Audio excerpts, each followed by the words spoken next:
Good evening. I would like to call to order the Kaiser City Council. It is Monday, August 3rd, 2020, and ask our city recorder to please call roll. Councilor Kohler? Here. Councilor Herrera? Here. Mayor Clark? Here. Council President Freeman? Here. Councilor Smith? Here. Councilor Reed? Councilor Reed is excused. And Councilor Parsons. Councilor Parsons is excused tonight. Would you all please join me and rise if you are able for the Pledge of Allegiance?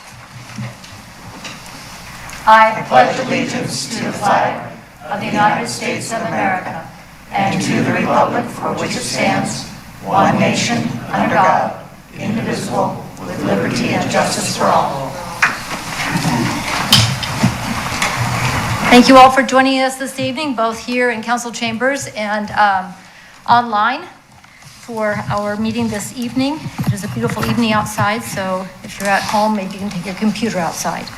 I know I do that when I'm Zooming. Special orders of business, we have nothing on that item tonight. And committee reports, did we get anybody, Tracy, there you are, who is here to do a committee report? Looking at the audience, if anyone here is representing one of our committees or commissions. Tracy's going to check. Nope, we are good. Okay, then we will go on to public testimony. This time is provided for citizens to address the council on any matters other than those on the agenda scheduled for public hearing. We have two public hearings scheduled this evening. Item 7A, which is the Kaiser Station Area D Master Plan Amendment. Thank you, Tracy. And 7B, resolution exemption from the brand name specification purchase of Surface America Fall Protection product from competitive bidding and purchasing play structure materials. So if you're here for those two, stand by. And I have the sign-in sheets here. If you're here for another reason, I don't have anybody signed up, but the floor is open for people who would like to participate in public testimony at this time. Okay, then we will go on to our public hearings. At this time, I'd like to open item 7A, Kaiser Station Area D Master Plan Amendment. City Manager. Thank you, Madam Mayor. Mr. Witham. Mr. Johnson. Thank you. Thanks, Chris, Madam Mayor, and Council. We have a quasi-judicial hearing, which we haven't had for a long time, so I get to read this quasi-judicial statement. Before I go on, I want to make sure to tell Council I have some family duties tonight, so I will be leaving at the end of administrative action. So for those of you for the hearing on the Area A Master Plan Amendment, please pay attention. Here is the statutory warning. The applicable substantive criteria for this case are set forth in Kaiser Development Code section 3.113.06. Testimony, arguments, and evidence must be directed towards those criteria described or other criteria in the plan or land use regulations which you believe apply to the decision. Failure to raise an issue accompanied by statements or evidence sufficient to afford the City Council and the parties an opportunity to respond to the issue precludes appeal to the Land Use Board of Appeals based on that issue. For the applicant, the failure of the applicant to raise constitutional or other issues relating to proposed conditions of approval with sufficient specificity to allow the government or its designee to respond to that issue precludes an action for damages in circuit court. And for the council, now's the time if you have to declare any bias or ex parte contacts. With that, I'll look around. This is the Area D Master Plan has been in the works for a very long time. So are you talking since this came back up or since the beginning? Because Just until it came up. okay, because this goes way back. So No. from the time we were notified that this had to come back to council Right. till now. So that's the time frame we're working on. Anybody? All right. For the participants, prior to the close of the hearing, you need to state... Oh, stand by, What? Councilor Stand Smith. by. I do have a possible Okay. one. My daughter is a registered Grand Ronde Tribal member. So, Okay. Thank you. For the participants, prior to the close of the hearing, you need to state any objections to bias, conflict of interest, ex parte contacts, jurisdiction of the council to hear this matter, or opportunity to be heard. Any questions on the statutory notice? And with that, I will turn it over to Mr. Witham for the staff report. Thank you very much. Councilor Johnson. Madam Mayor and City Council, thank you very much. So tonight's public hearing on Area D is a master plan amendment. The original master plan was approved way back in 2004. It envisioned a mix of commercial and industrial business park type uses. The area that is subject to the amendment is just the northern portion of what we call the jug handle, or north of Eulalie Drive. It's the area where all of the rocks and digging and dirt and whatnot has been moved around out there. And the packet's kind of thick, so I'm not going to walk through all of it. I don't know if Nate would have done that back in the day, but that's hopefully not. So, you know, a lot of it is submitted because it has to be submitted. The full application that the applicant gave us was submitted with attachments, so there's some duplicity there with some of the site plans. I apologize for that, but I'll try to walk through just kind of the highlights of the changes for you, and then if you have questions, I will entertain those, however many you may have.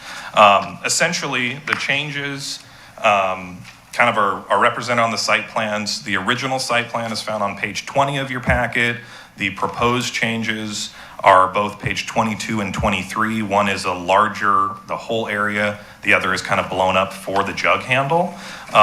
So if you kind of want to follow along with that, that might be helpful. Essentially, with the original approval in that jug handle area, it proposed 3 buildings, a retail tenant space that was kind of mixed retail users that were not yet identified of 13,000 square feet, a drive-through restaurant of 3,200 square feet, and a convenience store / gas station support building of 3,200 square feet that was going to maybe have a drive-through as well. And then there was a detention water feature, we'll call it, in essentially the northeast corner of the site. And the proposed amendment is going to reconfigure the buildings a bit and add a building. So primarily that water feature detention area, which was originally intended for stormwater management, they've moved that to be underground, which is all the digging and the pipes that have been put in the ground that we've kind of all watched.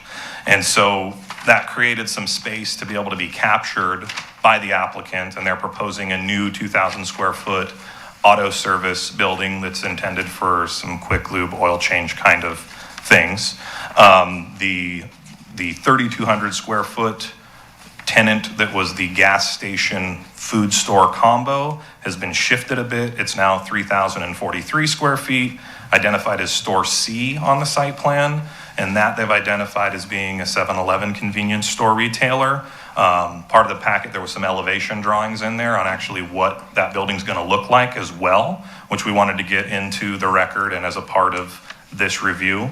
And then the other piece there is the retail store in the previous approval, the 13,000 square feet, was pushed into the northwest corner of the site. It's now kind of flipping places with that other 3,200 square foot drive-through restaurant.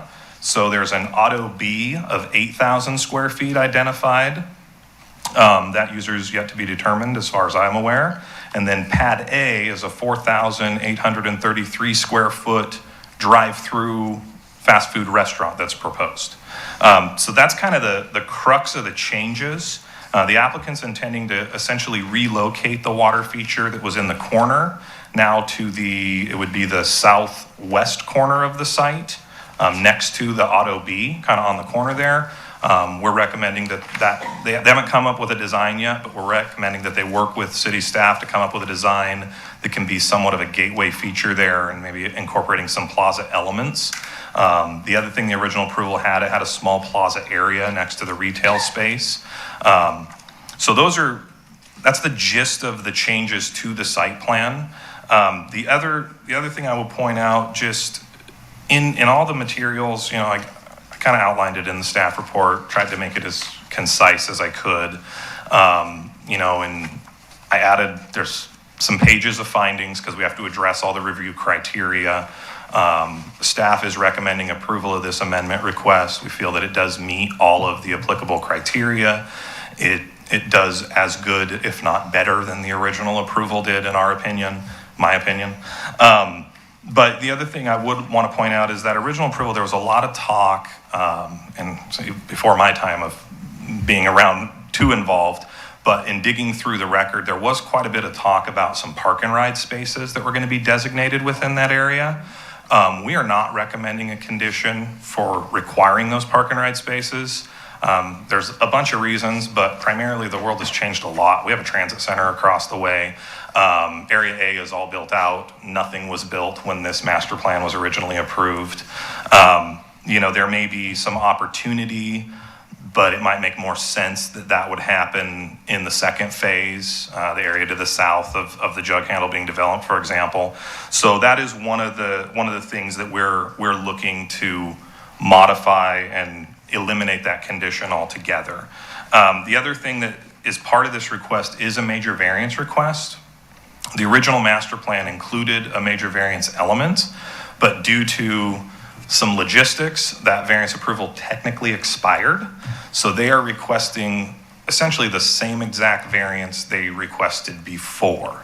Again, there's findings, which the findings start on page 40 of your packet.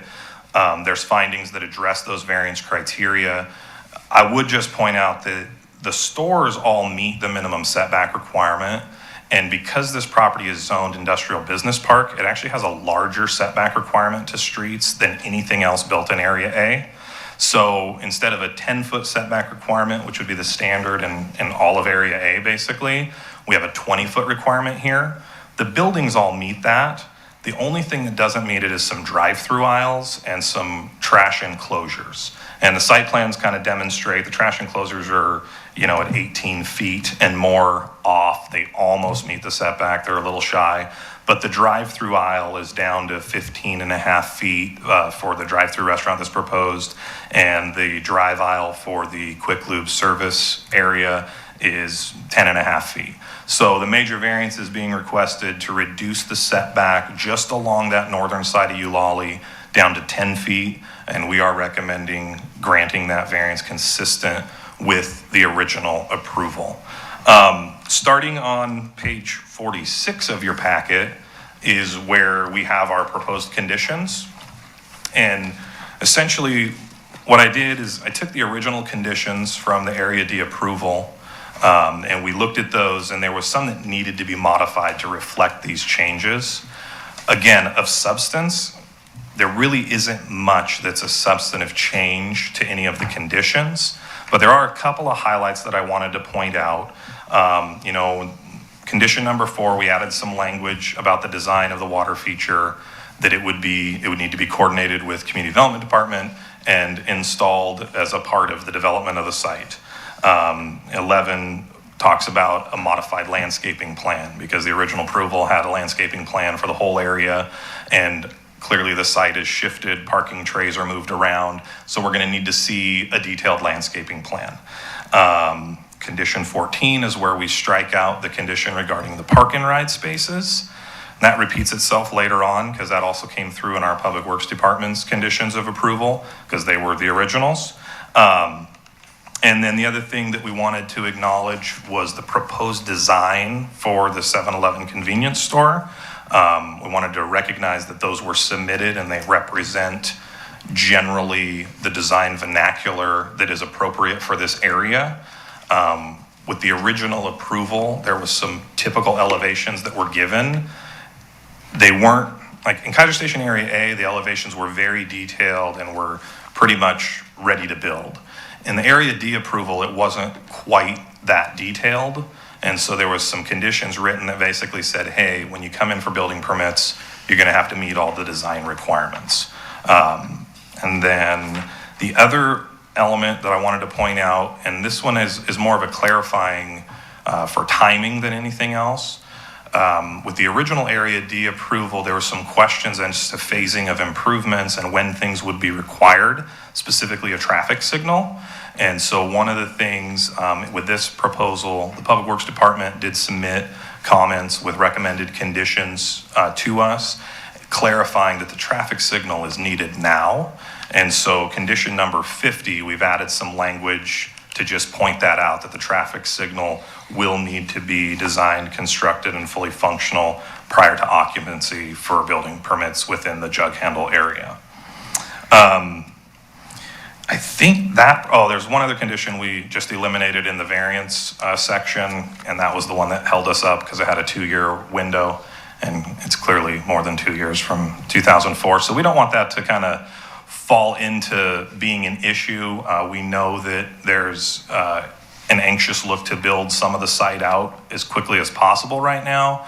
But I don't believe that all the users for the internal jug handle area have been identified quite yet. So I would hate to have a time certain prevent an adopted master plan from being implemented with building permits in the future. With that, I think that pretty much sums up what those changes are that are proposed. And if you have any questions, I would be happy to answer those the best that I can. All right, thank you very much. Questions on the staff report? Keizer Herrera. I think you kind of answered my question on the water detention. There's been modified. Wasn't that as a detention, or is it more as a feature of?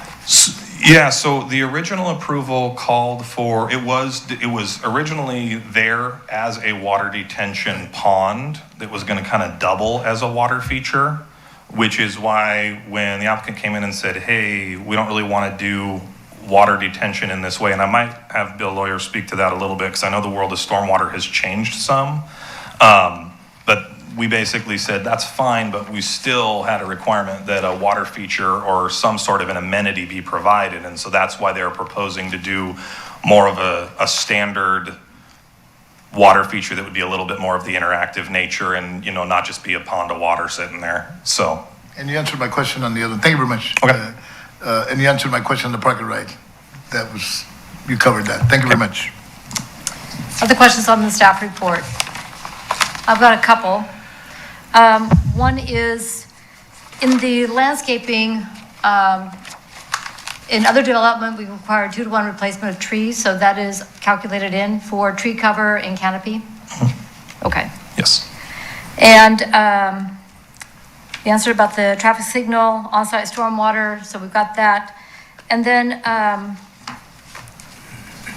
on the setbacks, that's a lot of space that kind of creates that open space, but is it really the best use of that space when you have those huge setbacks? Is there a reason other than a form of aesthetics to have that?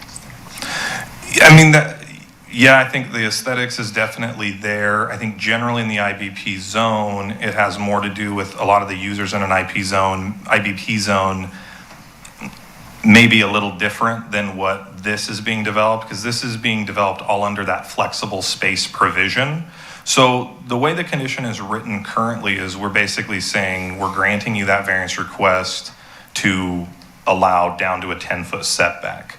Now, it's a little bit unique in that a master plan site is a master plan site. So generally buildings need to be located in the appropriate location as shown on the site plan. Otherwise we have to come back and do more amendments. Now, I think if that was something that council wished to explore more, I think that we could probably modify a condition to give some additional flexibility. But I'm not sure if my city attorney would like that too much, as far as the buildings need to be generally where they're shown.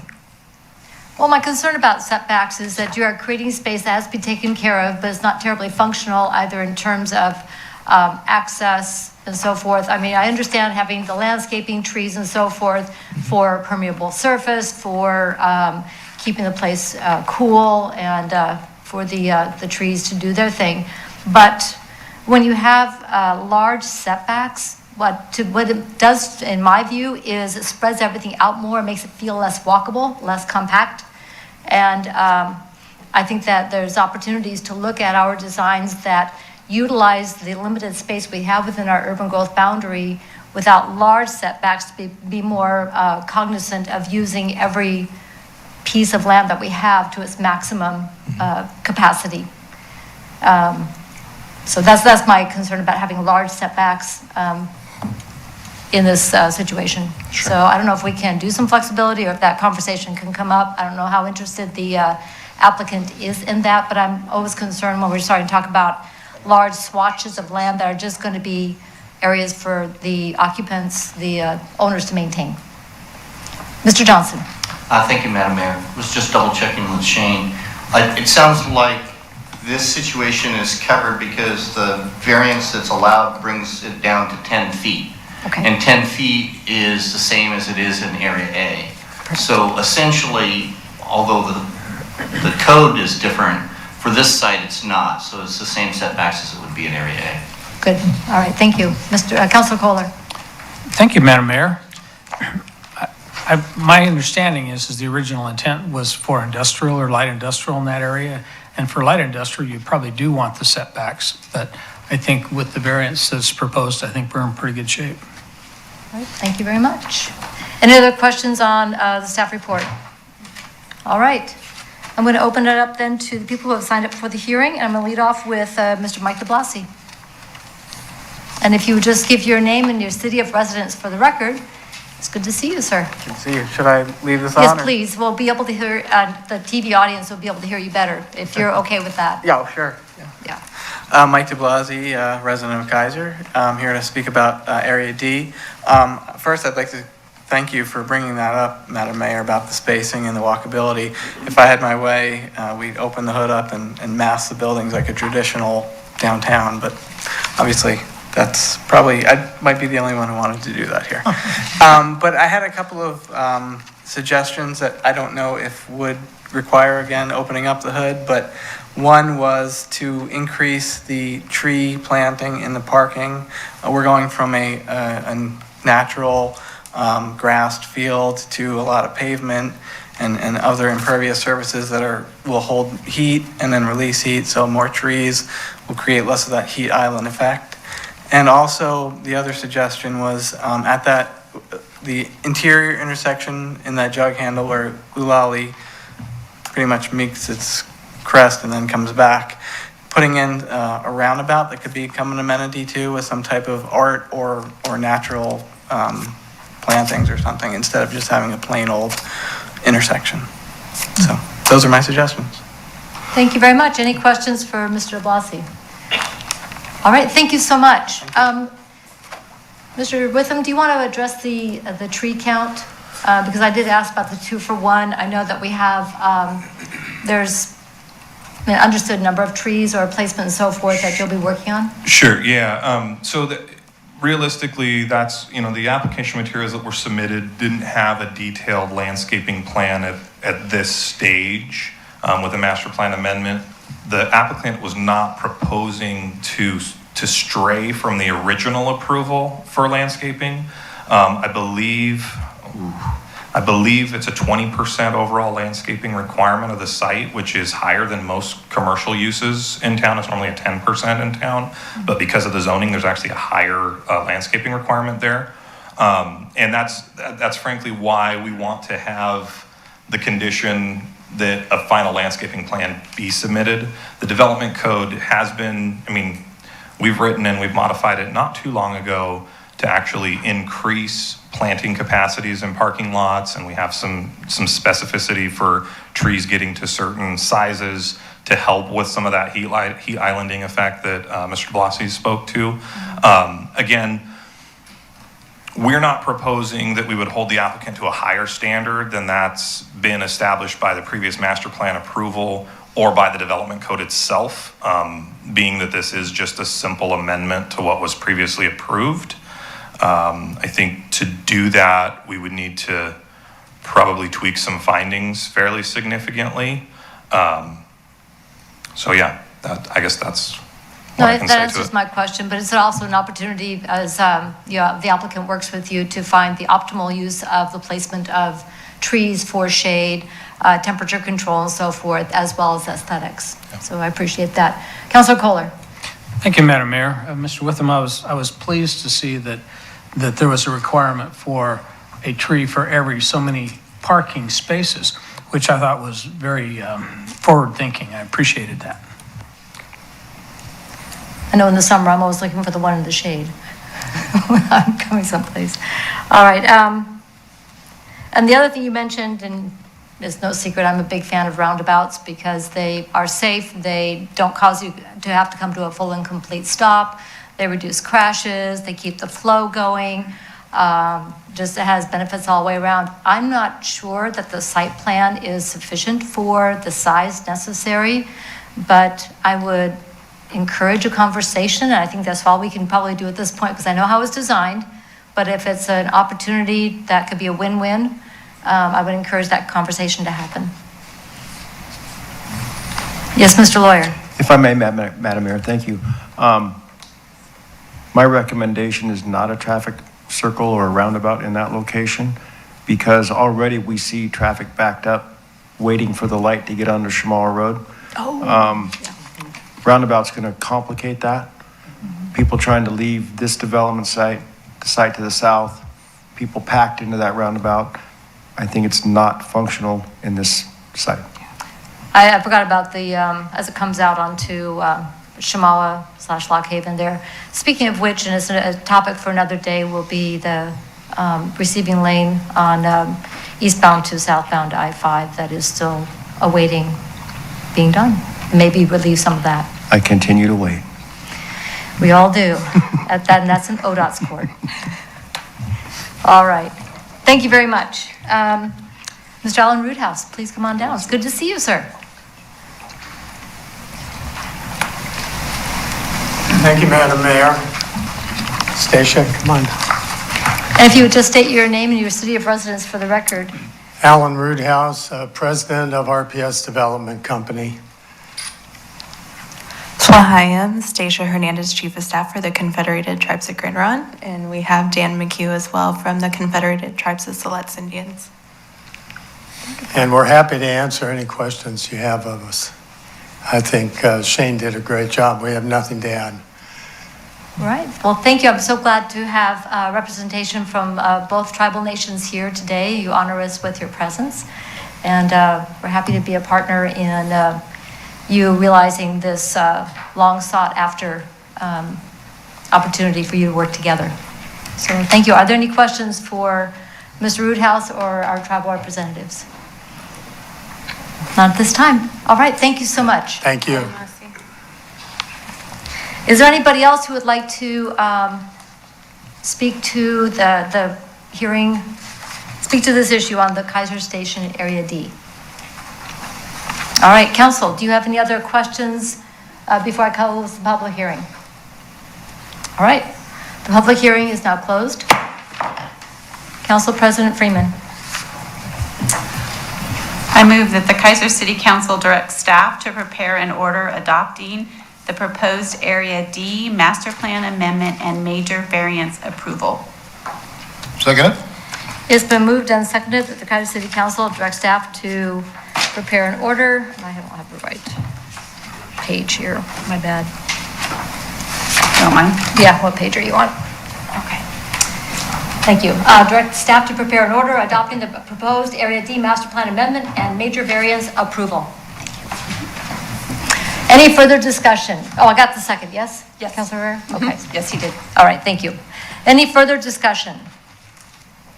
Hearing none, all in favor, please signify by saying aye. Aye. Any opposed? Motion passes unanimously with 2 absent. Thank you all very much.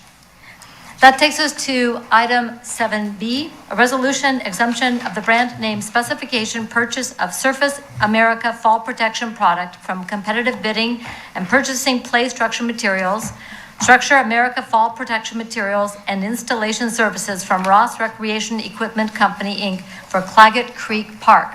The public hearing is now open. City Manager. Thank you, Madam Mayor. Mr. Attorney.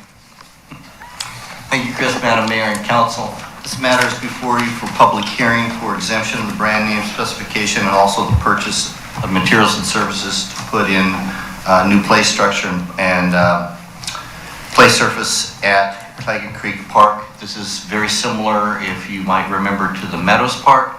Same materials, same companies. Because of the nature of it, it requires a public hearing to exempt the brand name and also exempt the actual purchase. I've attached a resolution to do so. The recommendation is to take any testimony, and if there are no questions, close the public hearing and adopt the attached resolution. So with that, I'd be happy to answer any questions. All right, thank you very much. Are there any questions on the staff report? All right, seeing none. I have nobody signed up to testify for the public hearing. Is there anybody who would like to address the council on this matter?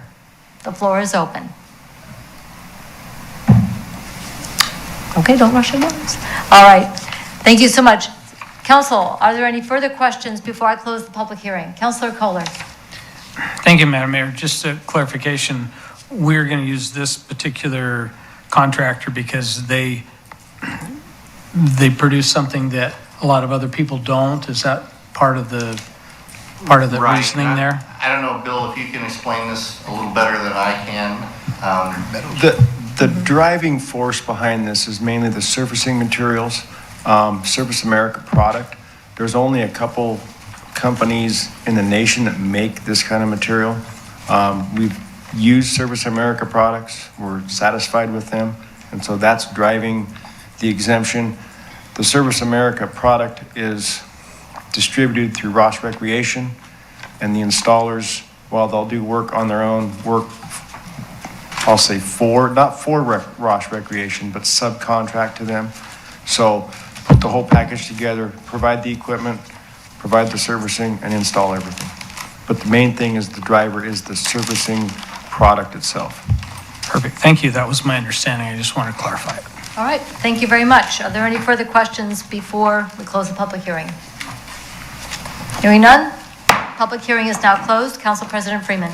Thank you, Madam Mayor. I move that the Kaiser City Council adopt Resolution R 2020, exemption of the brand name specification purchase of Surface America Fall Protection product from competitive bidding and purchasing play structure materials, Surface America Fall Protection materials, and installation services from Ross Recreation Equipment Company, Inc. for Claggett Creek Park. Second? It has been moved and seconded that the Kaiser City Council adopt Resolution R 2020, exemption of the brand name specification purchase of Surface America Fall Protection product from competitive bidding and purchasing play structure materials, Surface America Fall Protection materials, and installation services from Ross Recreation Equipment Company, Inc. for Claggett Creek Park. Any further discussion? All in favor, please signify by saying aye. Aye. Any opposed? Motion passes unanimously with 2 absent. That concludes our public hearings for this evening, so let's go on to item 8A under administrative action. This is a resolution placing on the ballot the question of adoption of a new home rule charter that replaces the current charter and authorizing filing of explanatory statement relating to adoption. City Manager. Thank you, Madam Mayor. Mr. City Attorney. Thank you, Chris, Madam Mayor, and Council. Well, we finally got here. So thanks to all the folks, Councilor Smith and Councilor Freeman, and all the folks on the Charter Review Committee. This is the official ballot title and also explanatory statement. I've also attached, so there's no confusion at all, the final version of the charters. That resolution attached all 3 of those documents. So now is the time to go ahead, if there's no further questions, to adopt the resolution. This places the matter on the ballot for November 3rd election. And with that, I'd be happy to answer any questions. All right, any questions on the staff report? Here we are. Fabulous. Okay, no questions. Council President Freeman. Thank you, Madam Mayor. I'm happy to move that adopt the Kaiser City Council to Resolution R 2020, placing on the ballot the question of adoption of a new home rule charter that replaces the current charter and authorizing filing of explanatory statement relating to the adoption. And I'm happy to second that.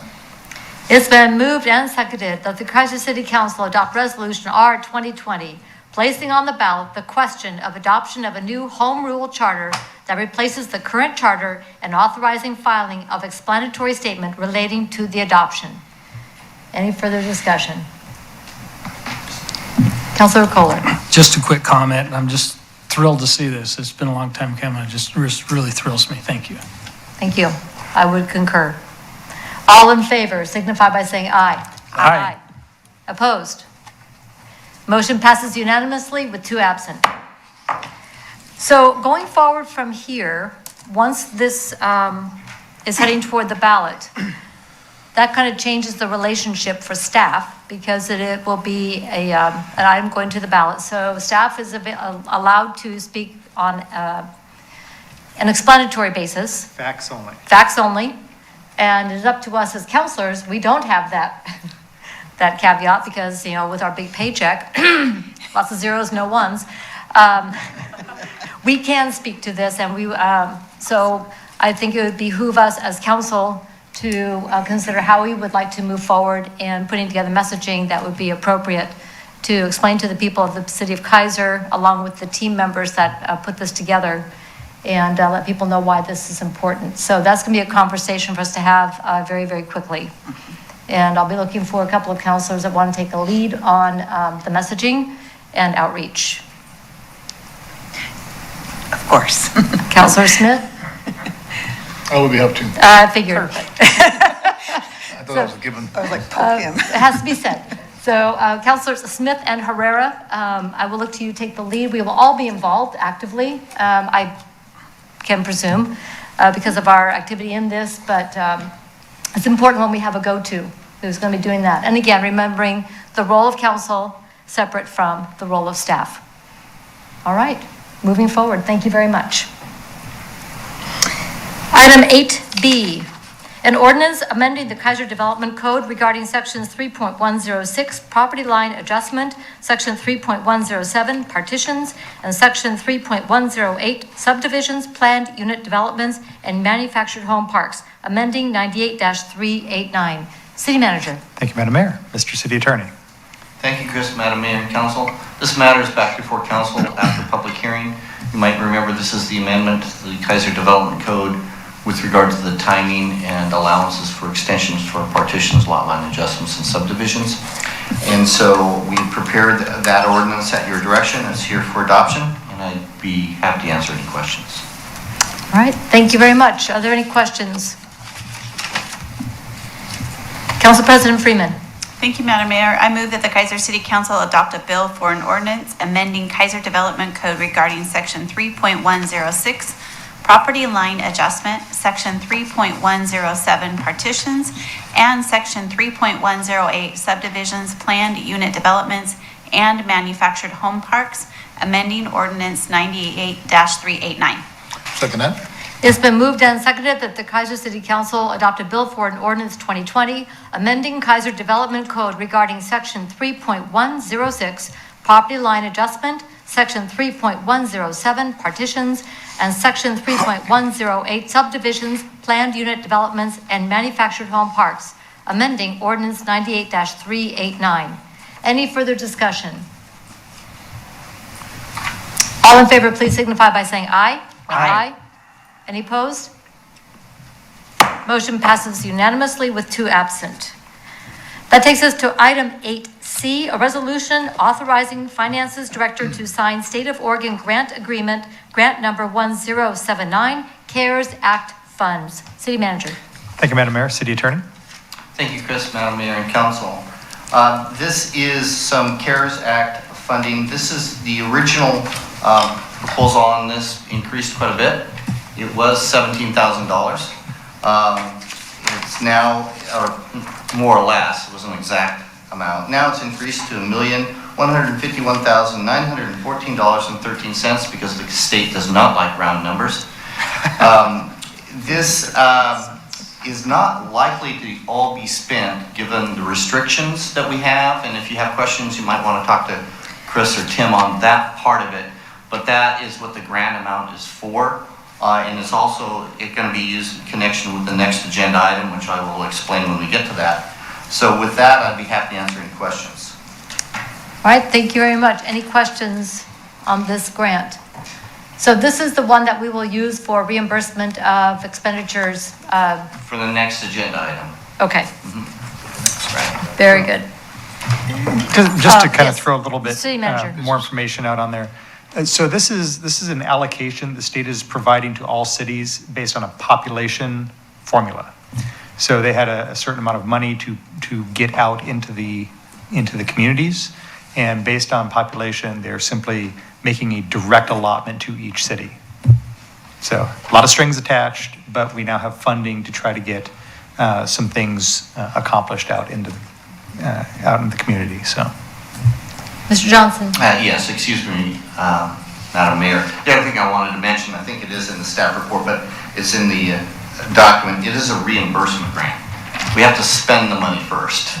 So that, of course, is an issue that we would need to be very cognizant of. Right.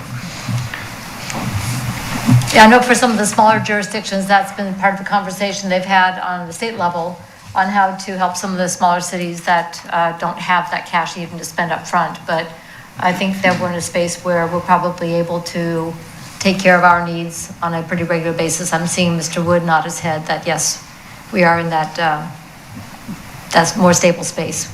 That is correct, Madam Mayor. Thank you. Councilor Herrera. Thank you, Madam Mayor. Mr. Epley, Yes, sir. you said a lot of strings attached. There are just a lot of federal guidelines that you have to walk through. There's a whole list of things that the federal government is attempting to accomplish with the CARES funding. It has to be for COVID-related issues. It can't be direct replacement of salaries or expenses associated with time, those kinds of things. So you just have to walk through the hoops. So. Thank you. So can I? Madam Mayor? Yeah. Council President Freeman. Thank you, Madam Mayor. So Chris, so none of the CARES funding at this time can be paid for any like overtime or anything specifically, like if you guys had staff meetings for COVID or anything like that? Not to my understanding. No, replacement of salary is not an applicable item that can be reimbursed. Okay. So this would be items like our plexiglass or Right. whatever our nice shields are that are in front of our customer Right. service. We're looking at making that more permanent through a remodel of the front, and that kind of thing would be covered. We're going to back our grant so that we can get more money to the businesses out into the community, and use this as match against the Business Oregon grant. We may be able to create additional grant opportunities for our business community. So those kinds of things, but we simply can't replace lost revenue, or I guess we can replace certain salaries, I think, associated with policing, but we can't replace any revenues lost, like for the community center or whatnot, with this funding. Okay. I was just curious if it was direct staff time related to COVID activities, whether that's. Perhaps, I may have misspoke there. So Okay. we'll have to re-look through that, but. Okay. Mr. Perfect. Wood. If someone's daily activities get converted to primarily doing COVID-related type of event stuff, then yes, we could get some reimbursement for that. We also can get some reimbursements for people who are out on COVID-related time off if they've been exposed, or they're taking care of others who have been exposed. So those are some of the things that we're looking at as well. Okay. Thank you. Yeah, I know these are complex, and there's been a lot of guidance. I think League of Oregon Cities has worked hard as well to help figure out and do all that reading the fine print. So. Yeah. The point being, don't get super excited. 1.1 million sounds like a lot of money, but by the time you go through exactly what you can use it for, it will likely be less than that we're able to actually spend. So. But it's a lot more than $50,000. It is a lot more than that, yes. Yeah. Mr. Wood. Probably the biggest string attached to it is we have to spend it by December 30th. So that's going to be a challenge. That's a lot of hand sanitizer we're going to be looking for. Yeah, PPE and all that is all eligible, for example. Okay. And we've talked about possibly partnering with some of our social service organizations in the area, and seeing if we can back them in some of their efforts, also outreach into the community. So, we're going to do our very best to make this benefit the community. So. Thank you. Sounds like a good opportunity. And I know that the partnerships across the board with our business community, our nonprofits, faith community, have really what has pulled our Kaiser community through this thus far, and I believe will continue to pull us through into the future. So thank you. Did you have something, Roland? No. Counselor? Okay. All right. Council President Freeman. Thank you, Madam Mayor. I move that the Kaiser City Council adopt Resolution R 2020 authorizing Finance Director to sign State of Oregon Grant Agreement, Grant Number 1079, CARES Act funds. Second it? It's been moved and seconded that the Kaiser City Council pass Resolution R 2020 authorizing Finance Director to sign State of Oregon Grant Agreement, Grant Number 1079, CARES Act funds. Any further discussion? All in favor, please signify by saying aye. Aye. Any opposed? Motion passes unanimously, 2 absent. Item 8D, a resolution authorizing city manager to sign COVID-19 Emergency Business Assistance Program Forgivable Loan Agreement. City Manager. Thank you, Madam Mayor. Mr. City Attorney. Thank you, Chris, Madam Mayor, and Council. This is the other agenda item with regard to the Business Oregon grant. You might have remembered from probably close to a couple months ago. And I'll just give you the short version. You can see the information in your packet. Pretty frustrating series of events that I spent a long time on, and Shane spent even longer on. Business Oregon told us verbally that we would be able to use our first program for $45,000 for match, but the agreement did not match up with that. So we were at an impasse on that new grant because they could have said they couldn't change the agreement at all. However, due to the new increase in the other agenda item, we'll be able to use those funds as matching funds, and so we won't use that first program. So just when we were kind of about to give up on that, then this other funding came through. So we'll be able to use that as our $45,000 grant. So we'll have a grant program totaling $90,000. It will be a bit different than the other one we ran earlier in the spring, but the forms are all required as part of the program. So we're looking forward to moving that program forward. And with that, I'd be happy to answer any questions. Thank you. Any questions? So have we talked about how much the different grant amounts would be, or is that something that we're going to come back and have a conversation about? That is dictated by the state pretty much. There's a little latitude there, but and I'm sorry I didn't think to provide those details for you that on how those work, and I don't remember any of them, Shane. It's been too long. I don't remember the numbers exactly off the top of my head, but there's basically a sliding scale that the state created. It's if you're a business with 0 to 5 employees, you get $5,000. If it's 5 to 10, it's $10,000. So there's basically with the program through Business Oregon, and that was one of the other sticking points, as our old program was just the flat $2,500 grants, and it didn't quite line up. So the new program that we stand up will have to adhere to their exact kind of chart, which is based on the number of employees or based on revenues lost that can be demonstrated through proper accounting protocols. And I know that this grant is also, the CARES Act, or the Business Oregon grants are also geared toward minority-owned businesses, so getting into that community as well. So that we'll be targeting those folks, trying to get them to engage and get some money out there. So Councilor Freeman found on page 169 of the packet for people following at home, and here the grant award amounts as based on the number of employees. Right. From 0 to 5, 6 to 10. So page 169, 170 of the packet. Yes, Councilor Herrera. Thank you, Madam Mayor. Is there like is there like a criteria for family-owned businesses that are like less than maybe just the family employees? Is there room for them? Are they qualified? Right. In our original grant, we did not allow home occupations to be part of that, and I believe that this one does. I guess that's exactly what I was looking for. Yeah, the Business Oregon program, they're targeting, their goal is to get at least 50% of the grant awards for sole proprietors. So it is really targeted for the small businesses. I don't think it's an outright requirement, but I know that was one of the things when we were going back and forth with the Business Oregon folks. I tried to collect demographic information and information on I think it was 18 businesses that we gave money to previously. And I almost got a hold of everybody, but didn't quite get everybody connected.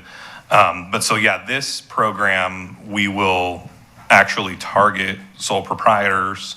We're going to do some marketing specifically toward, and the state has a term, historically disadvantaged business owners. So we will do marketing that goes out and allows some additional time out there to get the word out. And then we'll have to kind of figure out exactly how applications will come in. So I don't know if it'll be everybody applies all at the same time, or we may have a window of, hey, these businesses will apply in this window of time, and then if there's money left over, then more money can go out to additional businesses. If I may. Counselor?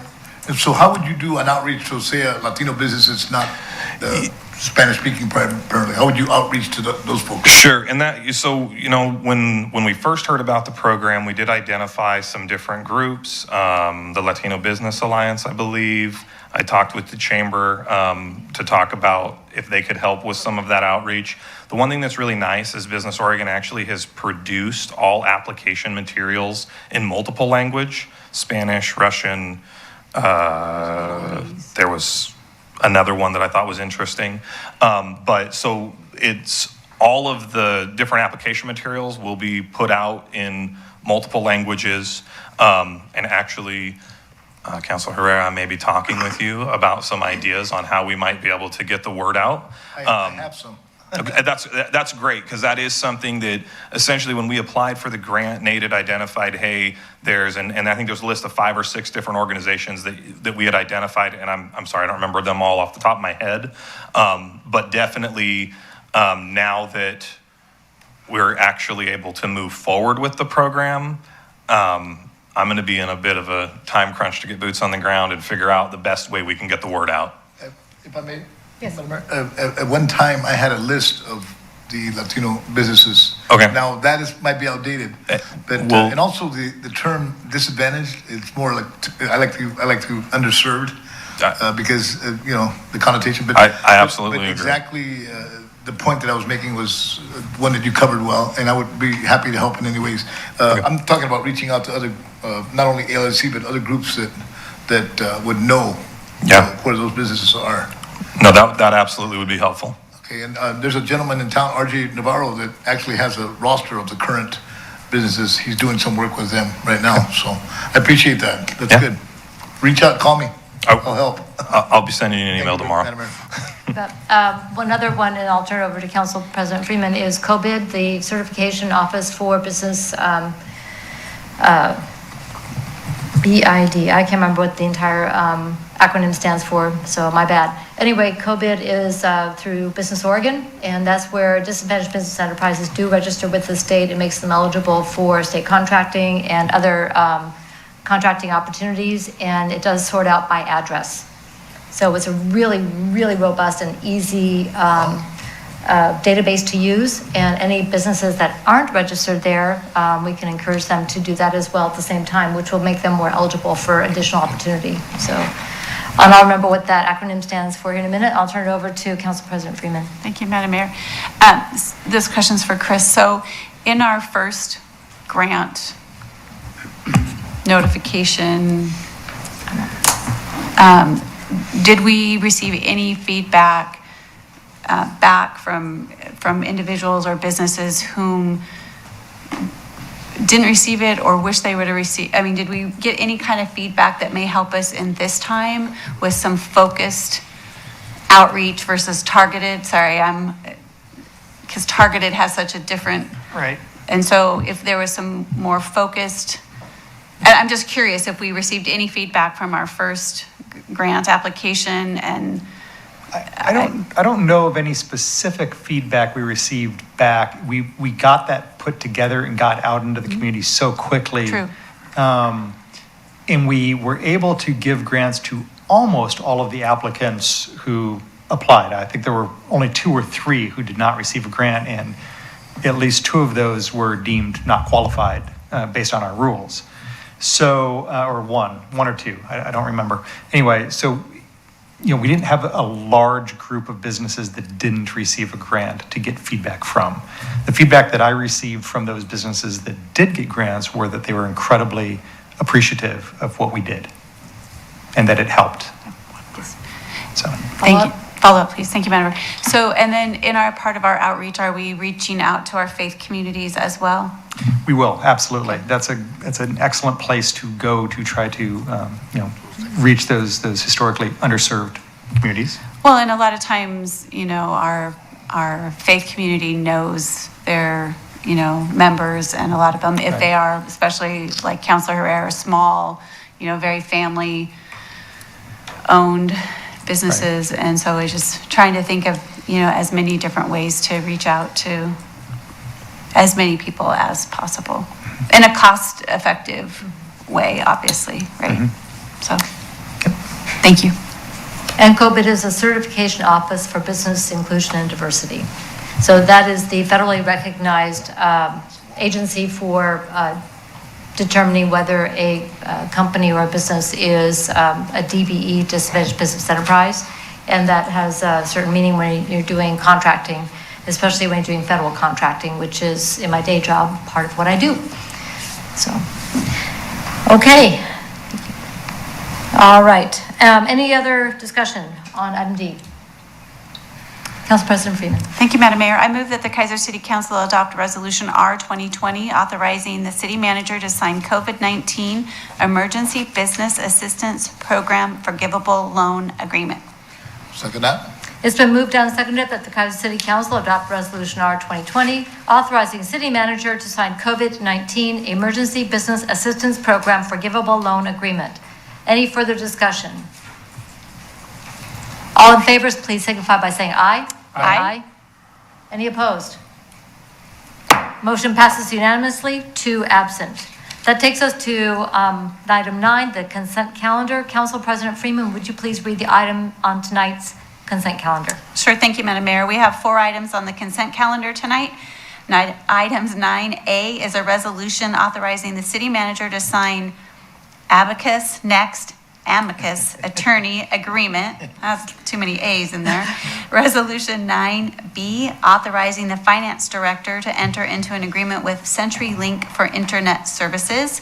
Items 9C is approval of July 13, 2020 City Council work session minutes. 9D is approval of July 20, 2020 City Council regular session minutes. All right, thank you very much. Are there any polls? Just a clarification, you said authorizing city manager, city attorney to sign the resolution. Yeah, it says city attorney to sign attorney agreement. City manager? Excuse me. Okay. Okay. I don't know what I can do, Chief. Thank you. All right, any polls? Council President Freeman. I move that the Kaiser City Council approve the consent calendars, items 9A, B, C, D. I'll second that. The consent calendar has been moved and seconded. All in favor, please signify by saying aye. Aye. Any opposed? Motion passes unanimously, 2 absent.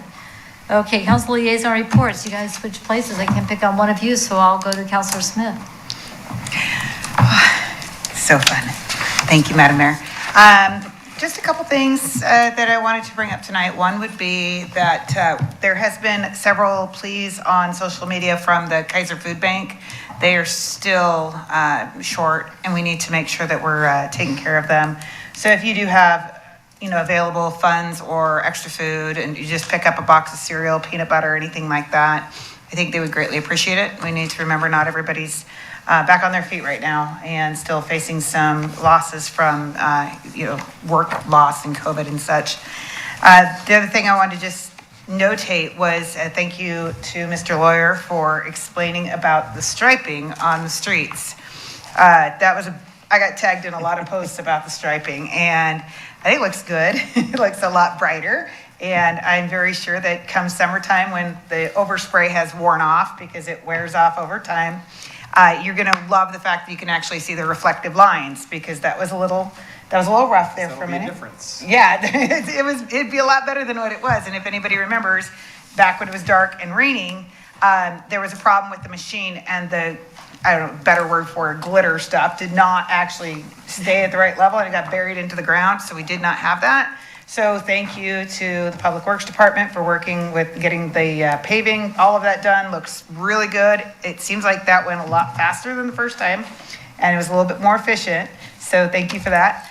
That being said, I've noticed something on newly paved streets. Feels like everybody's really driving fast. So please make note that just because the street's paved does not mean that you just gun it. Please keep it within a safe speed limit. I'm sure that the chief would attest to that. So just kind of slow down a little bit. And I just personally want to thank everyone for all the work done on the city charter. I'm very excited to get working on the the marketing plan for it is the best word with Councilor Herrera. I'm really excited that we get to do this together. So I'm looking forward to talking about that, and thank you for that opportunity.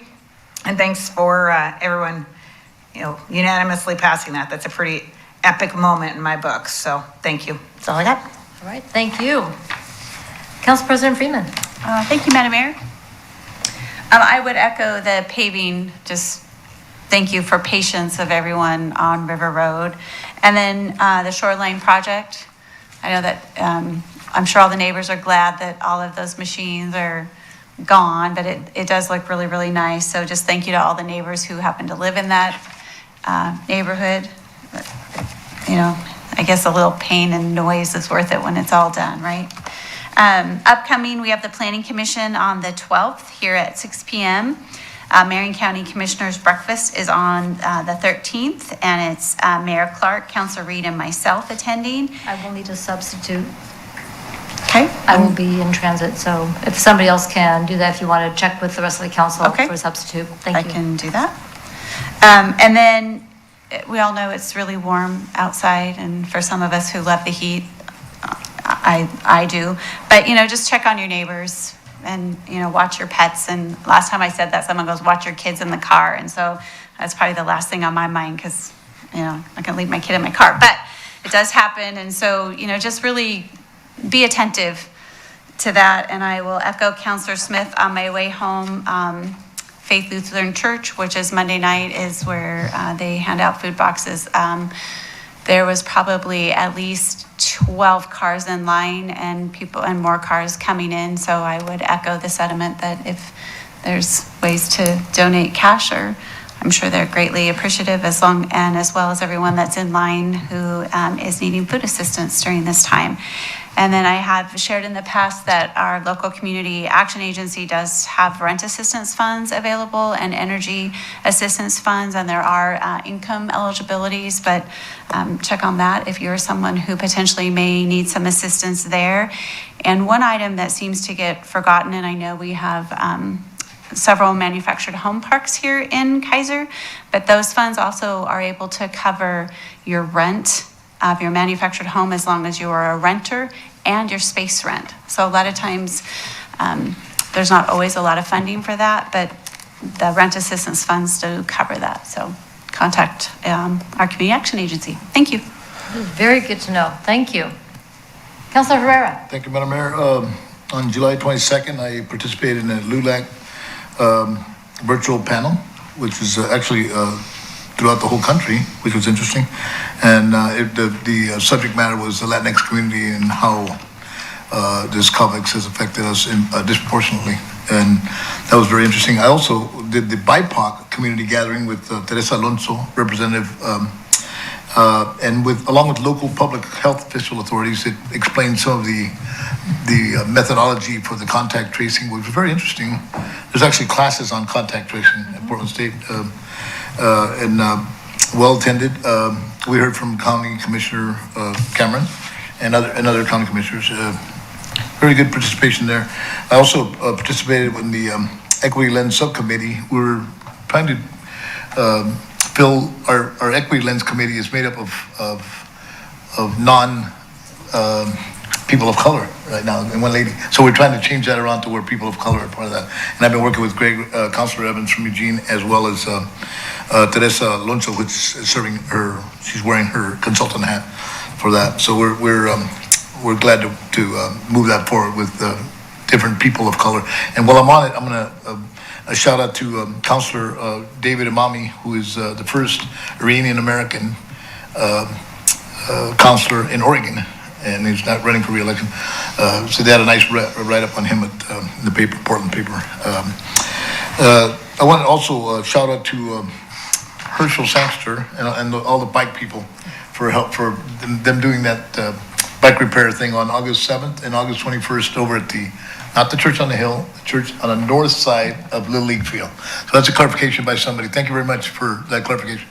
And that helps a lot with bike repairs. And they also, I believe they give helmets, don't they? They do the helmet thing? So, $5 suggested donation. I'm sorry? $5 suggested donation. Yeah, that is incredible. And Hirsch has been incredible. With my work in Kennedy, he has been very helpful with a lot of those folks that can't afford helmets. And our club actually bought a bunch of helmets back a few years ago from Hirsch. Also wanted to mention that I did talk to, this chief might want to hear this one, the letter that we talked about, defunding police. And I just wanted to assure Mr. Hens, I actually called him and talked to him in person. And I told him about our relationship with our local law enforcement. And I did, we discussed about, this whole thing about defunding police it's nobody's going to defund nothing. We're going to evaluate, we'll look at it. And I told him how it works in Kaiser. And I told him how the budget's already been done and the whole thing. In fact, I mirrored some of your conversation, Mayor. But I just want folks to know that nobody's defunding anything. I mean, if anything, we'll look at the stuff, and try to make things better, improve. But rest assured, our police department will always be there. So he was very happy to hear that. He was actually glad that I called him. He thought it was kind of interesting. The last thing I had was, where is this? Oh, gosh darn it. Oh, yeah. I wanted to compliment our Parks Department. They've been working hard to repair there've been multiple accidents on the path that has that huge 4-inch lip. And they went in there and they did an incredible job. I don't know, they have their seasonal workers now, so they have more help. And they did a really good job on that park, and they're reseeding, they're moving, they put some fill dirt. So that path is now, at least the north side of it is now repaired. Although there's some problems on the south side, but like I told them, one thing at a time. And in my neighborhood, because we live right in front of Country Glen, they all come to my house and say, when is the park?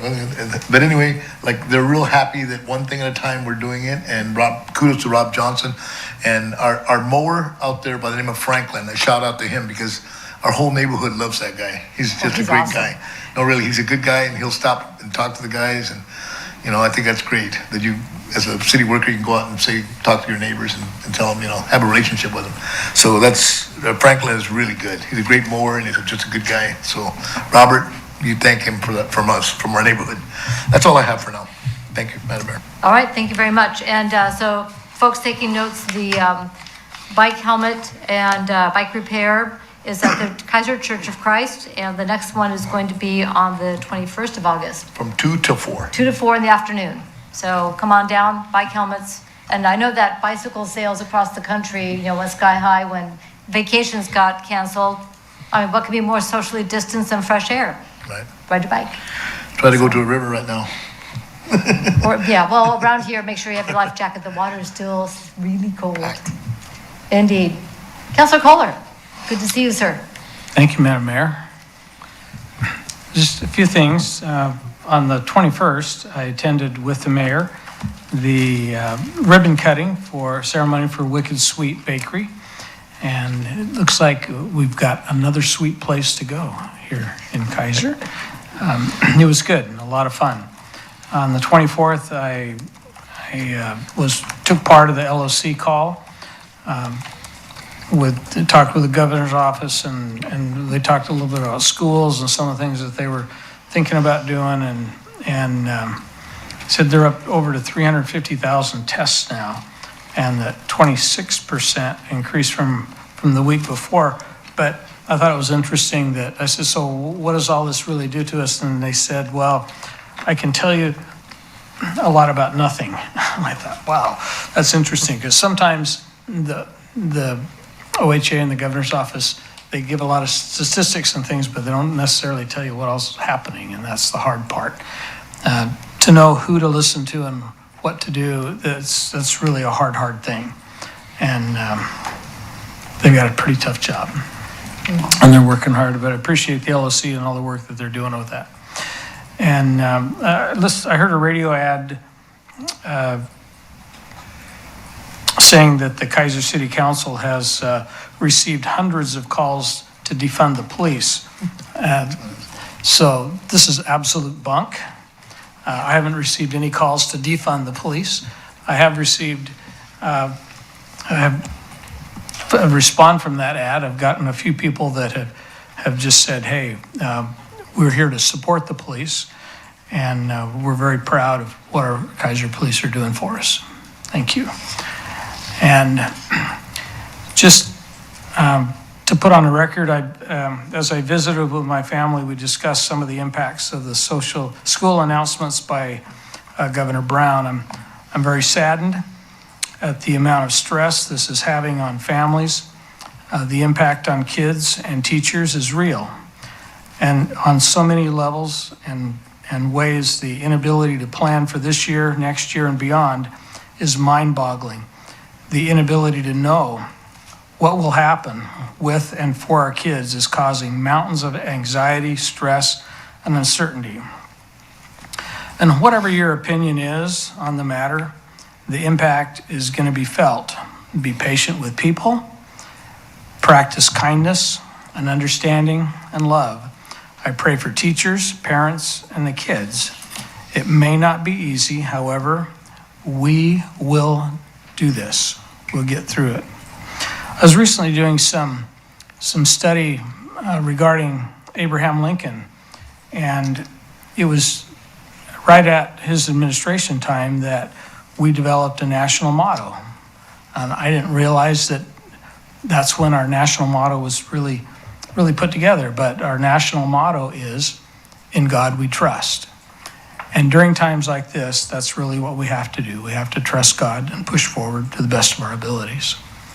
So, on the 13th, I'm looking forward to the Traffic Safety Bike Ped Committee meeting. The 13th also there's other people that are assigned to go to the Latino Business Alliance meeting. So if it may be possible that I can go to the County Commissioners Breakfast if they don't cancel it again. So that's something we can talk about. All right. Madam Mayor? Yes. I have already from Councilor Parsons, she will attend in the mayor's absence for Marion County Commissioner Breakfast, so we have it covered. Oh, okay. I thought she was going to go to the LBA that morning. Well, she texted me, so maybe she's swapping meetings, but she said, I'm on it. So she probably forgot she was attending that one. So we'll have to figure that one out. We can talk. I'll go to that one for her. Rock, paper, scissors. The LBA has not met since March, I don't believe. Latino Business Alliance, and I know that is something that's been greatly missed because I love going to those meetings and meeting with folks and connecting. So I'm hoping they can get back underway as soon as I do have a couple of people that I've had contact, Ismail and some of the other folks there with the LBA that are looking to become members of the LBA. So I've had some outreach with some of those folks too. It's been fun, been good. Very good. All right, thank you. I just have a couple of things to add. So I've been on the phone calls with the Economic Recovery Team for our region and discussions with the Oregon Health Authority. So I've been trying to monitor that to know what is going to impact our businesses, schools, the health data that's coming out for our region in particular. And one area I pushed very, very hard was the resurgence of the messaging from the governor's office regarding what I believe, this is my opinion and I'll stick to it, a misguided statement that if you go out and you might accidentally kill someone. When I got word of that billboard, I made it very clear to the governor's team, and I also sent an email to Regional Solutions that the stress level that Councilor Kohler is referring to is already high enough, and that we need to be encouraging each other that the things we are doing are working. The hand washing, the face covering, social distancing, taking care of our families, looking after our seniors. These things are successful and they are keeping people safe. And continue to encourage us in the things that are working, that we are having success while we navigate yet again another change for a lot of our families as they try to figure out how they're going to do education through a variety of means. We really need positivity in that, and I very strongly encourage them to message the way we are here in Marion County. We are finding the things that are working and we are promoting them heavily. So I would encourage them to move forward with that. I want to thank Alex and Cherish at Mommy and Maddie's for letting us use their outdoor lawn area for this month's Coffee with Kathy. It was BYOC, bring your own chair. And we sat outside under the trees, socially distanced, had a lovely conversation. Also want to thank David Daly for helping film and broadcast the video portion of that with Transit Director Colleen Bush, Board of Directors for the Kaiser Fire District, Betty Hart, and Chamber President Jonathan Thompson. So these monthly updates, I hope, are helping people stay in tune with what's going on in our community and what's working. The Kaiser Community Food Bank was mentioned a few times. I also had a conversation with Rick Guapo from the Marion Polk Food Share. Their provision of food to the food bank, the Kaiser Community Food Bank, is up 150%, and they are working very hard to provide food for that food bank also through St. Edward's Church and Kaiser Elementary School. So we have 3 distribution points here for food boxes here in Kaiser, and our community is so generous, and you've been so consistent, and you've been working so hard to make sure that everybody is going to be able to get the food they need, so that will be one thing they don't have to worry about. So way to go, Kaiser. Let's keep it up.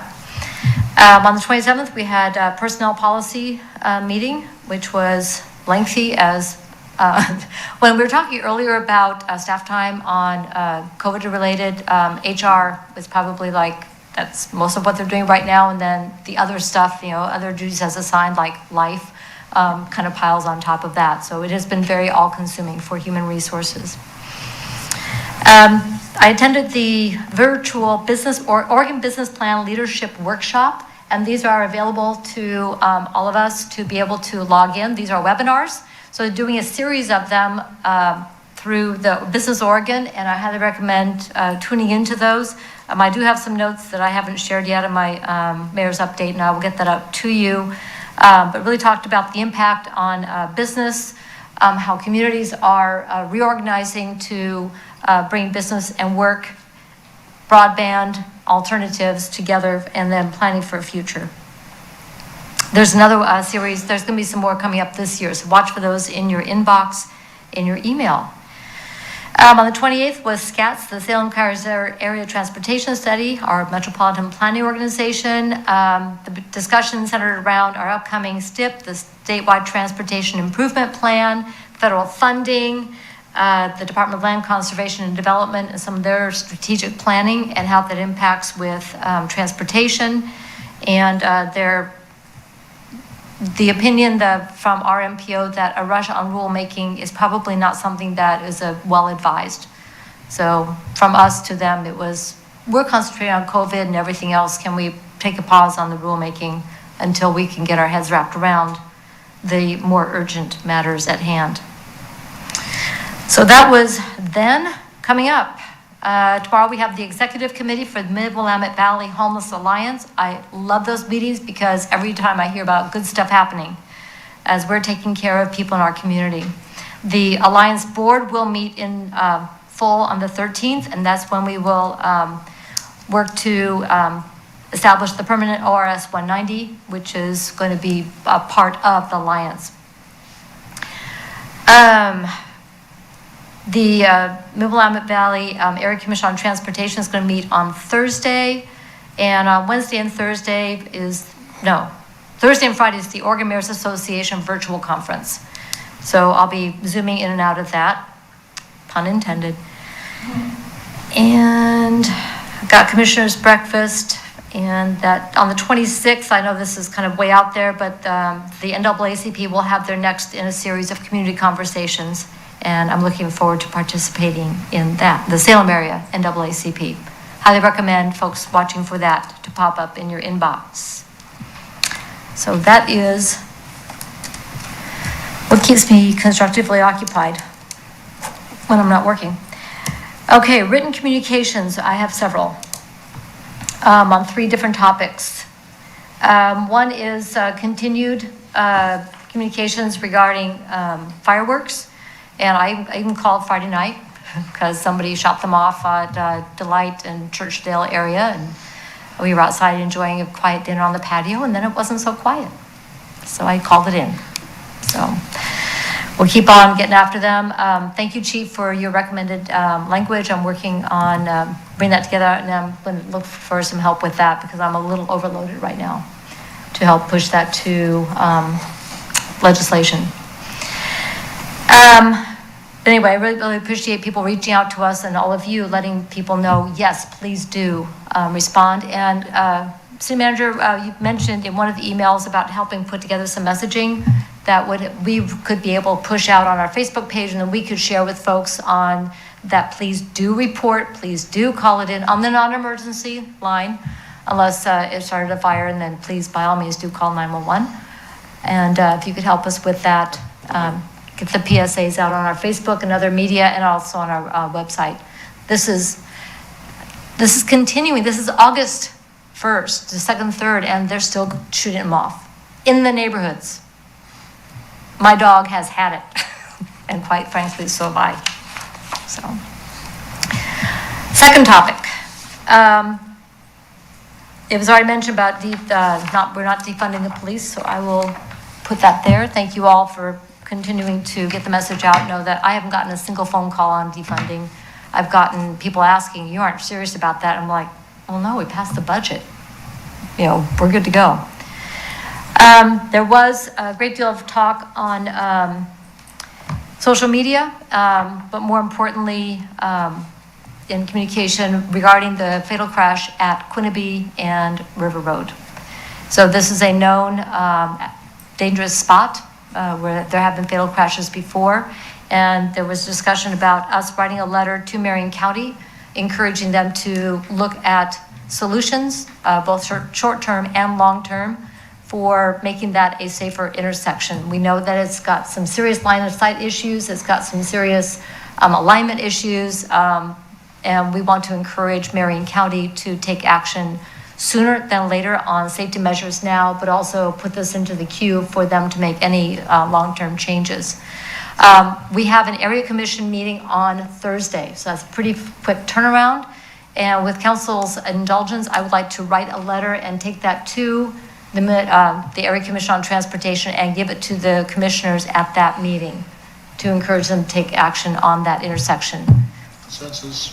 All right, I'm getting a thumbs up, a nod from everybody. I will do so, and I'll take that with me on Thursday. Virtually, we're Zooming. So I will move forward with that. Okay, so those are the 3 areas of written communications that I've received. All right, and I did skip, so I'm going to go back to other business. This time is provided to allow the mayor, city council members, or staff an opportunity to bring new or old matters before the council that are not on tonight's agenda. City manager. Thank you, Madam Mayor. Tracy? Shane? I think I've talked enough.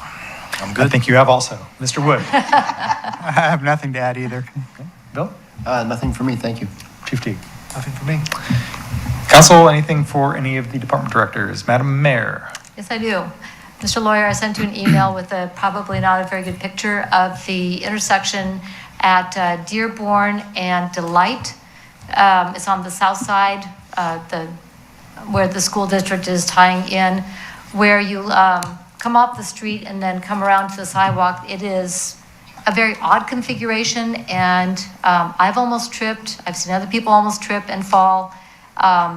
It's a very strange way of doing that path. They kind of put a curve into it and a drop off, which is to me an ankle breaker. Any conversation that can happen on making that wider and flatter, please? Certainly. I actually looked at their permit today, looked at the plans they submitted with their sidewalk permit for that. We just did a sidewalk permit for the ADA ramp on the corner, and the pathway was included in that. Discovered the plan they submitted was the old plan that had the path next to the roadway, not separated back like I told them they needed to. So I will be following up with my staff today, or tomorrow I should say, to see if they have the current plan somewhere else, and then with the school district representatives on corrections that need to be made to make that better. Thank you. And you sent me a picture, was that? It was an email, it might have been a few days ago. Okay. So anyway, I can resend it. It's a terrible picture. I'll take a better one. Okay. But it's not, if you've been out there, you saw what I'm talking about. You're mainly just talking about the transition from the ADA ramp over to the pathway that leads to the school. Yeah. Yeah. That real narrow, funny corner. Yeah. Yeah. And you just kind of maneuver around it, and if you miss it, you're going off the edge. And my ankle goes, no, not again. So, I'll be in touch with them. thank you. Appreciate that. Councilor Herrera. Yes, Counselor? I just wanted to make a comment. You know, I came in with the 3 or 4 questions in regards to the Area D master plan, and Shane did a great job of answering all my questions in your opening. You just kind of just went over a great explanation. I just want to thank you for that. Thanks. You threw all my questions down the tube there. Councilor Freeman, did you have something? No, I was just making sure. Okay. Okay, thank you, Madam Mayor. All right, thank you very much. All right, agenda input. We don't have a work session next week. We will meet again on August 17th at 7 p.m. in regular session. Our next council meeting after that will be on Tuesday, September 8th, because of the Monday Labor Day holiday, and that will be at 7 p.m. And then our work session in September will be September 14th at 6 p.m. We will have our annual parks tour. And I don't know if you've already selected, if the Parks Board has selected parks yet, but I would encourage including Wallace House Park in that because of the work that was recently done. Anybody have requests for parks that we would like an update on? Think about it, and if you have one in particular that you'd be interested in, please get that to either Parks Chair or to Mr. Lawyer. All right, so that is all I have for at this time. One of the areas that people have been asking us to continue to follow up on are one of our council goals regarding inclusion. And I think this would be a really good time to circle back probably at the end of September. September has, is it September or August? One of them has 5 Mondays. August does. So if we could look at maybe the 4th Monday in September, if people would be open to it, this is far enough out where we'd be able to plan ahead for it, to circle back on that particular council goal. The resolution that we passed that included our statement of values that all people shall be treated with dignity and respect, and see where that is and what other steps forward we can continue to take to capitalize on the progress we have made thus far. Okay? If there's any objection to that 4th Monday, we can look at another time. 28th. So 28th of September. So if you would put that on your calendars tentatively, and then Tracy, you can get back to us on whether that was going to work. Okay? All right. Is there anything else for the good of the order? All right. The time is 8:28. We are adjourned.